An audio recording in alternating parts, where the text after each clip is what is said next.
Lahirnya Orde Baru itu adalah sebuah istilah untuk pemisahan kekuasaan Soeharto dan juga Soekarno. Masa kekuasaan Soekarno disebut Orde Lama dan masa kekuasaan Soeharto disebut Orde Baru.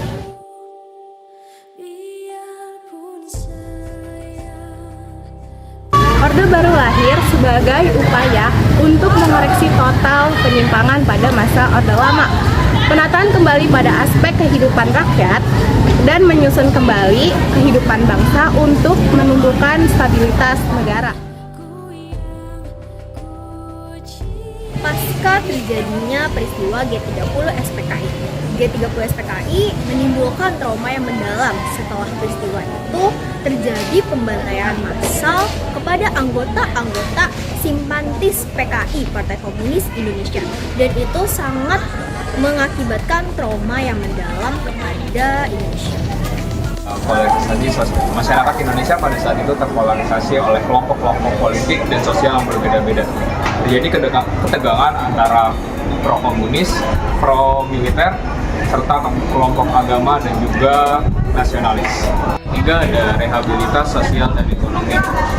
Setelah Soeharto mengambil alih kekuasaan pemerintahan masa Orde Baru memulai program stabilisasi ekonomi yang bertujuan untuk mengatasi krisis ekonomi dan juga meningkatkan kesejahteraan rakyat.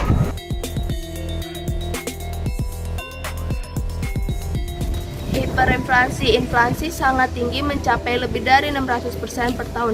Hal ini membuat kebutuhan pokok turun drastis. Dua, drastis pangan. Kekurangan pangan terutama beras menjadi salah satu hal serius. Juga ada beban utang luar negeri.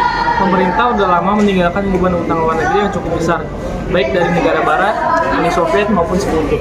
Keempat, ada keterpurukan infrastruktur ekonomi seperti jalan, pelabuhan, fasilitas produksi yang mengalami kerusakan parah. Dari sisi anggaran negara mengalami defisit besar karena negara tidak mampu memenuhi kebutuhan belanja pemerintah.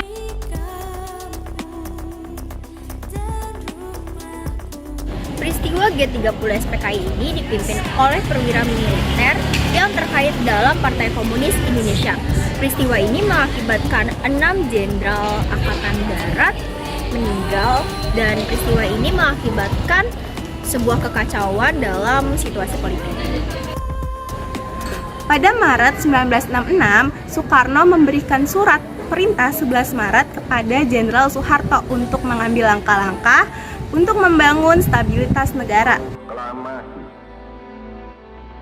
kami, bangsa Indonesia, dengan ini menyatakan kemerdekaan Indonesia.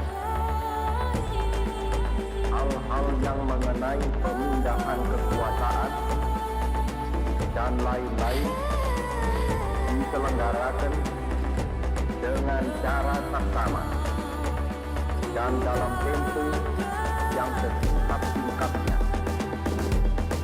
Jakarta, 17 Agustus 1945, atas nama bangsa Indonesia, Soekarno, Hatta.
Gue masukin barang.